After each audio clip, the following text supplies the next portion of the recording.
जहां एक तरफ योगी सरकार बेहतर कानून व्यवस्था का डंका पीटती हुई नजर आती है, तो वहीं अखिलेश यादव ने योगी सरकार की कानून व्यवस्था के साथ साथ भ्रष्टाचार के मुद्दे पर कौन सी ऐसी बात कह दी जो अब योगी बाबा को खटक सकती है। सपा के राष्ट्रीय अध्यक्ष अखिलेश यादव ने एक बार फिर बीजेपी सरकार पर हमला बोला है। उन्होंने मैनपुरी में तैनात सीओ ऋषिकांत शुक्ला मामले को लेकर काफी गंभीर सवाल उठाए हैं। अखिलेश यादव ने कहा कि जब किसी अधिकारी या करीबी के पास 100 करोड़ की अवैध संपत्ति मिल रही है, तो सोचिए उनके नेता और ऊपर वाले के पास कितनी दौलत होगी।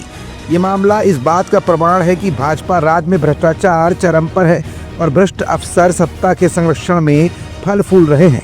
बता दें कि सपा प्रमुख कानपुर के चर्चित वकील अखिलेश दुबे के सहारे बीजेपी पर लगातार हमलावर दिख रहे हैं। पूर्व मुख्यमंत्री ने आगे कहा कि भाजपा सरकार ने भ्रष्टाचार मुक्त शासन के नाम पर जनता को सिर्फ झूठे सपने दिखाए हैं। वास्तविकता ये है कि उनके शासन में भ्रष्टाचार संस्थागत रूप ले चुका है। भाजपा नेताओं के करीबी अधिकारी और व्यापारी खुलकर घोटालों में शामिल हैं, लेकिन कार्रवाई केवल विपक्षी नेताओं या सामान्य कर्मचारियों तक सीमित रहती है। उन्होंने सवाल उठाया कि जब अखिलेश दुबे के करीबी अफसरों के यहाँ इतनी बड़ी संपत्ति बरामद हो रही है, तो उनके राजनीतिक आकाओं पर कार्रवाई क्यों नहीं की जा रही है।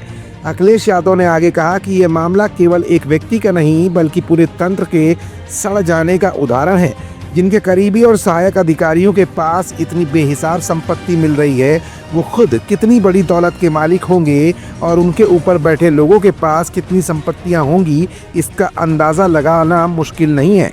सपा प्रमुख यहीं तक सीमित नहीं रहे। उन्होंने आगे कहा कि भाजपा राज का मतलब अब भ्रष्टाचार का भंडार बन गया है। ऊपर से नीचे तक हर स्तर पर भ्रष्टाचार का नेटवर्क फैला हुआ है, जिनसे जनता को न्याय मिलना चाहिए। वही लोग अब लूट और सत्ता का संरक्षण का हिस्सा बन गए हैं। उन्होंने आगे कहा कि भाजपा सरकार में ईमानदार अफसरों को किनारे कर दिया गया है, जबकि सत्ता से नज़दीकी रखने वाले अफसर और कारोबारी खुलेआम लूट का खेल खेल रहे हैं। उन्होंने मांग की है कि केंद्र और राज्य सरकार को अखिलेश दुबे प्रकरण की निष्पक्ष और सीबीआई या किसी स्वतंत्र एजेंसी से जांच करानी चाहिए, ताकि सच्चाई जनता के सामने आ सके। मतलब साफ है कि अखिलेश यादव अब इस समय हर एक मुद्दे पर पकड़ बनाते हुए भाजपा की योगी सरकार को घेरने की पूरी तैयारी कर चुके हैं। अब ऐसे में सीओ ऋषिकांत शुक्ला का निलंबन एक नया मुद्दा बनकर सामने आ चुका है।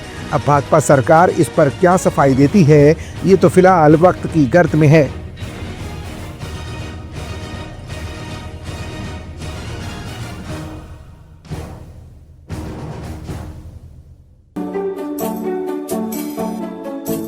Subscribe now and press the bell icon.